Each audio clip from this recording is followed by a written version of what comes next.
Peu après avoir tout laissé pour servir le Seigneur, je suis allé vers une sœur dans le Seigneur, d'un certain âge. Alors que nous échangions ensemble paisiblement, elle me demanda: « Vous avez l'intention de vous vouer entièrement au Seigneur, n'est-ce pas? Que pensez-vous qu'il attende de vous? » « De travailler pour lui, répondis-je.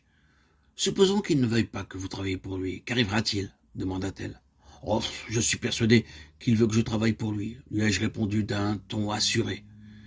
Elle ouvrit alors la Bible dans Matthieu 15 et me lut le passage dans lequel 4000 personnes furent nourries. Ensuite, elle me demanda comment il avait été possible qu'une telle foule ait pu se rassasier avec seulement 7 pains et quelques petits poissons.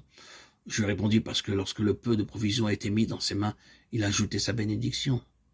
Ma réponse fut suivie d'une remarque qui produisit en moi une forte impression et qui demeure encore vivante en moi aujourd'hui, quoiqu'à ce moment-là, je n'ai pas pu en sonder la pleine signification. Elle me dit: « Tout pain qui est placé dans les mains du Seigneur, il le brise premièrement, et ensuite, il le distribue.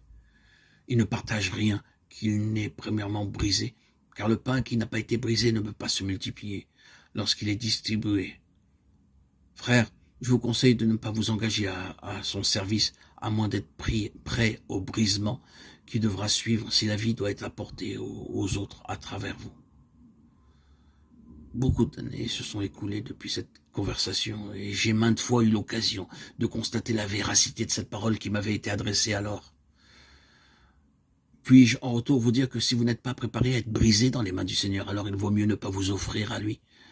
Les problèmes que nous avons viennent pour une grande part de ce que lorsque nous entendons l'appel à nous en consacrer à lui, nous y répondons sur la base d'une impulsion intellectuelle ou émotionnelle et nous ne sommes pas préparés à affronter les exigences d'une consécration sans réserve. Une telle situation peut déboucher sur une existence misérable. En effet, si nous nous sommes un jour offerts à lui de cette manière, nous ne pouvons plus jouir sans avoir des scrupules de la même liberté que ceux qui n'ont pas fait le pas, et nous ne pouvons pas non plus nous réjouir en lui, car nous endurons les frictions et les retenues causées par son joug. Pourquoi donc la semence tombée sur ce terrain a-t-elle grandi si rapidement? Et pourquoi s'est-elle si vite desséchée? Nous avons la réponse dans le passage de Marc 4, 1, 20. Cette parabole du semeur nous enseigne que la première cause de la non-floraison de la semence en est le terrain peu profond. Certains sont si superficiels qu'ils sont vite satisfaits, mais ils sont tout aussi rapidement insatisfaits. Ils vivent dans le domaine de leurs émotions, et un changement de circonstance produit aussitôt une modification de leurs sentiments.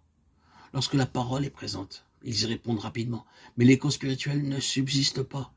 Peu après avoir été ému par la parole de Dieu, une autre influence les met en émoi et ils se livrent à cette nouvelle impression. Si nous sommes affectés par toutes ces influences qui nous assiègent, nous ne parviendrons jamais à une réelle connaissance du Seigneur, car nous ne demeurerons pas exclusivement sous sa souveraineté. La seconde raison d'un manque de fruits est due au manque de racines. Qu'est-ce que des racines? C'est cette partie de la plante qui ne se voit pas. Dans la vie d'un chrétien, elle représente son histoire secrète avec le Seigneur. Celui qui n'a pas une histoire secrète avec le Seigneur vit uniquement pour être vu des hommes.